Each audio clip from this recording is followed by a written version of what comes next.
আচ্ছা বাবু, আমি যদি মারা যাই তাহলে তুই কার কোলে মাথা দিয়ে ঘুমাবি? ওসব কথা বলো না মা। আমি তোমাকে ছাড়া কোনোদিন থাকতে পারবো না।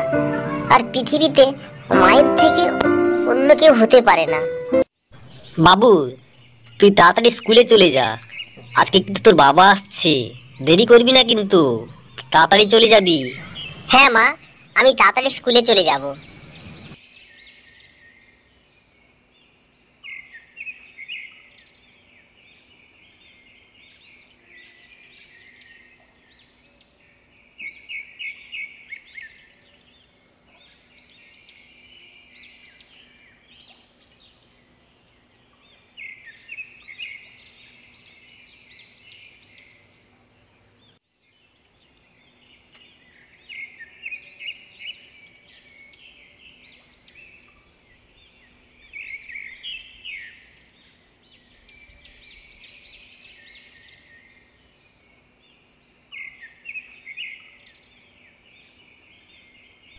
কি গো, ভালোভাবে চলে এসেছো তো?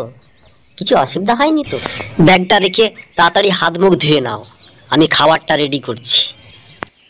ঠিক আছে, রেডি করো, আমি যাচ্ছি তাড়াতাড়ি। যাও যাও। ঠিক আছে, আমি রেডি করছি, তুমি তাড়াতাড়ি এসো।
আহ আহ আহ উফ। মহিলাটি সাপের কামড়ে মারা যায়। কি হলো মিতা, তোমার কি হলো? ওঠো ওঠো মিতা। মা, তোমার কি হয়েছে মা? ওঠো না মা, ওঠো না। কি হয়েছে তোমার?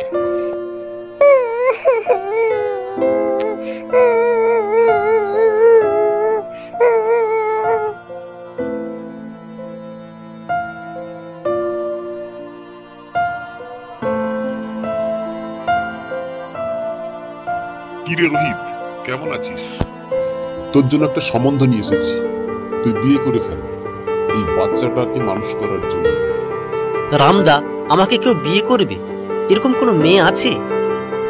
হ্যাঁ হ্যাঁ আছে, তোর মতো তারও একটা মেয়ে আছে, তুই বিয়ে করবি তো? বল। হ্যাঁ হ্যাঁ, এই বাচ্চাটাকে মানুষ করার জন্য আমি বিয়ে করতে রাজি আছি, তুমি তাকে বলো।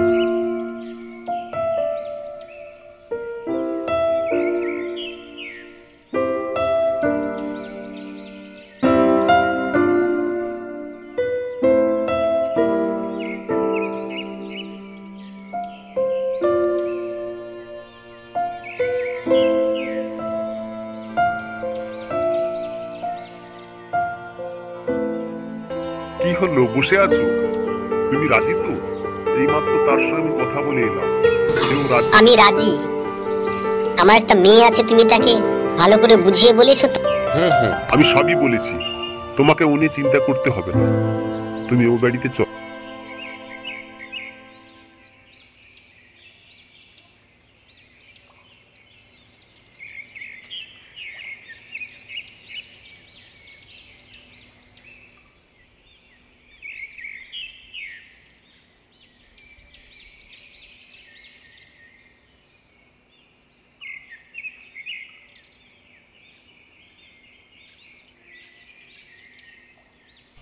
কিরে রোহিত, কোথায় গেলি রে? চলে আয়, তাড়াতাড়ি আয়।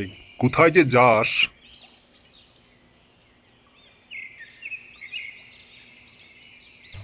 কি হলো রামদা, ডাকছো কেন? বলো কি হয়েছে, বলো। চলো ভেতরে চলো। এই যে মেয়েটাকে নিয়ে এসেছি, সুখে শান্তিতে সংসার কর। আমি আসছি, ভালোভাবে থাকিস কিন্তু।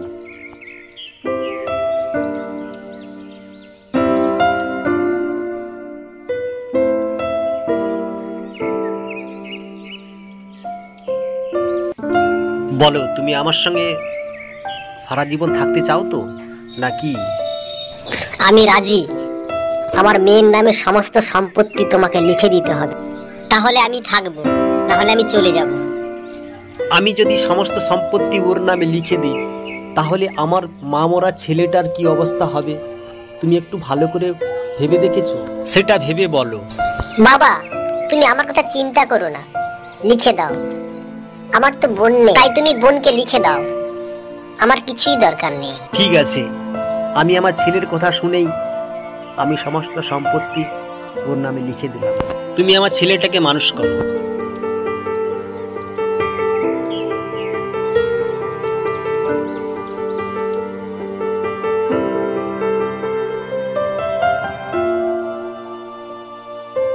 মা, আমি স্কুলে যাব, আমাকে কিছু খেতে দাও তাড়াতাড়ি, দেরি হয়ে যাচ্ছে। আজ থেকে তোকে স্কুলে যেতে হবে না, তুই সমস্ত বাড়ির কাজ করবি, এই বলে দিলাম। স্যার, আপনি মন খারাপ করে কেন বসে আছেন? আপনাকে তো আগে কখনো মন খারাপ করে বসে থাকতে দেখিনি।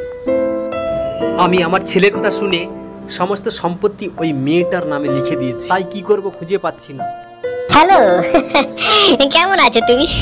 না না, আমি হ্যাঁ, ঠিক আছে ঠিক আছে, আমি চলে যাব। ঠিক আছে, তুমি একটু ওখানে অপেক্ষা করবে, রাখছি, পরে ফোন করব। কি হলো, এটা কি করছো? তুমি আমার মা মরা ছেলেটাকে দিয়ে বাড়ির সমস্ত কাজ করাচ্ছ? এই জন্য আমি বিয়ে করেছি। তুমি কিছু বলবে না, আমি তাহলে বাড়ি ছেড়ে এখনই চলে যাব, আর আসবো না কোনোদিন। লোকটি মনের দুঃখে বসে থাকে। তারপর পাগল হয়ে রাস্তায় রাস্তায় ঘুরতে থাকে।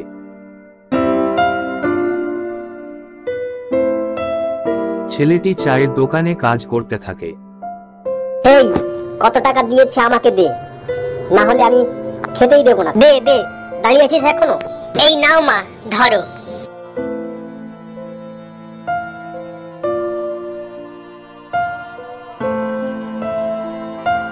এই, তুই এখানে শুয়ে আছিস?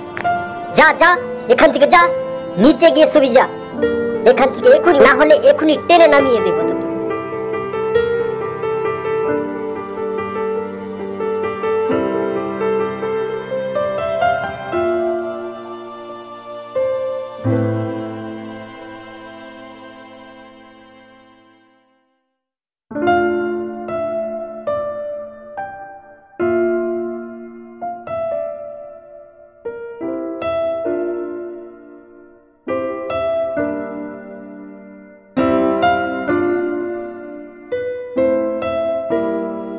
মা ও মেয়েটি বিছানার উপর শুয়ে থাকে। ছেলেটি ঘুম থেকে উঠে চায়ের দোকানে কাজ করতে চলে যায়।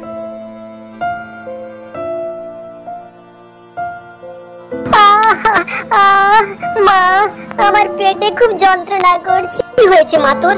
কাঁদছিস কেন? চল চল, ডাক্তারের কাছে নিয়ে যাই, চল। কি হয়েছে?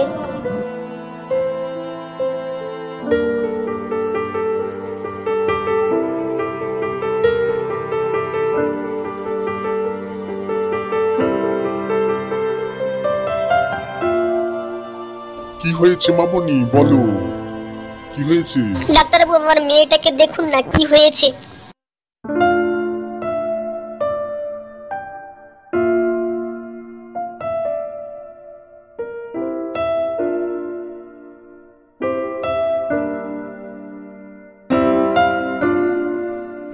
তোমার মেয়ের একটা কিডনি নষ্ট হয়ে গেছে, ওকে অপারেশন করতে হবে, না হলে বাঁচানো খুব মুশকিল।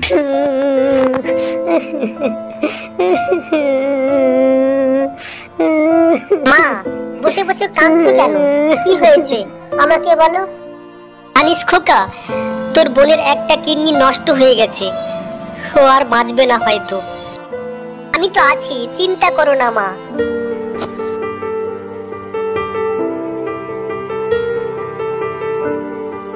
আমি আমার একটা কিডনি দিয়ে আমি আমার বোনকে বাঁচাবো মা, তুমি কিছুই চিন্তা করো না।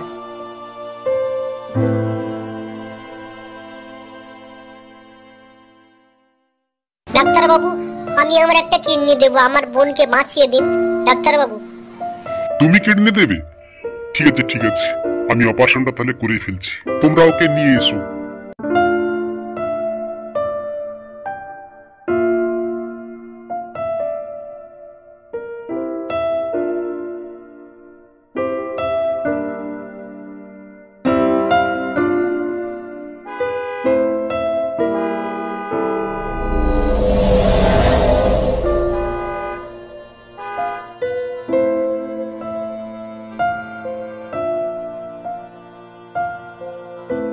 ডাক্তার বাবু, আমার মেয়েটা ভালো আছে তো? ও সুস্থ আছে তো? বলুন না। বলছি তুমি কিছু চিন্তা করো না, অপারেশন সাকসেসফুল, কিন্তু ছেলেটার জীবন কিন্তু অনেক আশঙ্কাজনক, ওকে বাঁচানো হয়তো মুশকিল হতে পারে। আমি ছেলেটার কাছে একটু যেতে পারি? ছেলেটাকে একটু দেখবো। যাও যাও, কিন্তু খুব সাবধানে যাবে।